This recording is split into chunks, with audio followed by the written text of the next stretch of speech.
एक बार सुमेरु पर्वत पर बैठे हुए ब्रह्मा जी के पास जाकर देवताओं ने उनसे अविनाशी तत्व बताने का अनुरोध किया। शिव जी की माया से मोहित ब्रह्मा जी उस तत्व को न जानते हुए भी इस प्रकार कहने लगे, मैं ही इस संसार को उत्पन्न करने वाला स्वयंभू अजन्मा एकमात्र ईश्वर अनादि भक्ति ब्रह्म घोर निरंजन आत्मा हूँ। मैं ही प्रवृत्ति और निवृत्ति का मूलाधार सर्वलीन पूर्ण ब्रह्म हूँ। ब्रह्मा जी ऐसा कि पर मुनि मंडली में विद्यमान विष्णु जी ने उन्हें समझाते हुए कहा कि मेरी आज्ञा से तो तुम सृष्टि के रचयिता बने हो, मेरा अनादर करके तुम अपने प्रभुत्व की बात कैसे कर रहे हो।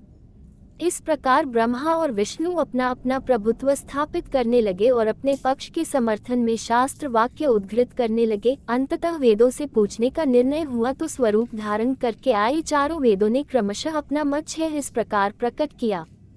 ऋग्वेद जिसके भीतर समस्त भूत निहित है तथा जिससे सब कुछ प्रवत होता है और जिसे परमात्मा कहा जाता है, वह एक रुद्र रूपी है। यजुर्वेद जिसके द्वारा हम वेद भी प्रमाणित होते हैं तथा जो ईश्वर के संपूर्ण यज्ञों तथा योगों से भजन किया जाता है, सबका दृष्टा वह एक शिव ही है। सामवेद जो समस्त संसारी जनों को भरमाता है, जिसे योगी जन ढूंढते हैं और जिसकी भांति से सारा संसार प्रकाशित होता है, वे एक त्रयंबक शिव जी ही हैं। अथर्ववेद जिसकी भक्ति से साक्षात्कार होता है और जो सब या सुख दैख अतीत अनादि ब्रह्म हैं, वे केवल एक शंकर जी ही हैं।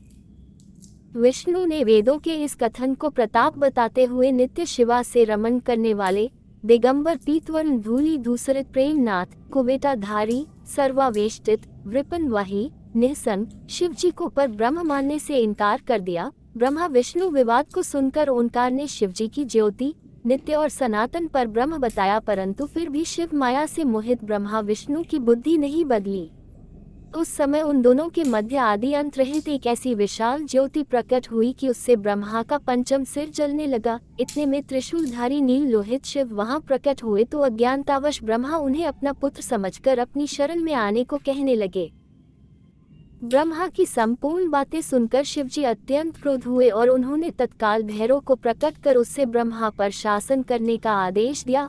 आज्ञा का पालन करते हुए भैरव ने अपनी बाईं उंगली के नखाग्र से ब्रह्मा जी का पंचम सिर काट डाला। भयभीत ब्रह्मा शतरुद्री का पाठ करते हुए शिवजी के शरण हुए। ब्रह्मा और विष्णु दोनों को सत्य की प्रतीति हो गई और वे दोनों शिवजी की महिमा का गान करने लगे। ये देखकर शिवजी शांत हुए और उन दोनों को अभयदान दिया।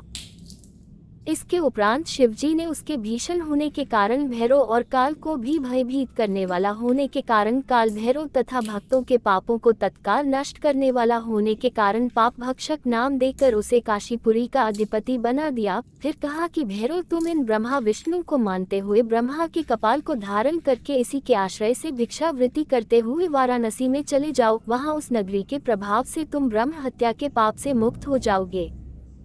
शिवजी की आज्ञा से भैरव जी हाथ में कपाल लेकर ज्यों ही काशी की ओर चले, ब्रह्म हत्या उनके पीछे पीछे हो चली। विष्णु जी ने उनकी स्तुति करते हुए उनसे अपने को उनकी माया से मोहित न होने का वरदान मांगा। विष्णु जी ने ब्रह्म हत्या के भैरव जी के पीछा करने की माया पूछना चाहिए तो ब्रह्म हत्या ने बताया कि वह तो अपने आप को पवित्र और मुक्त होने के लिए भैरव का अनुसरण कर रही है।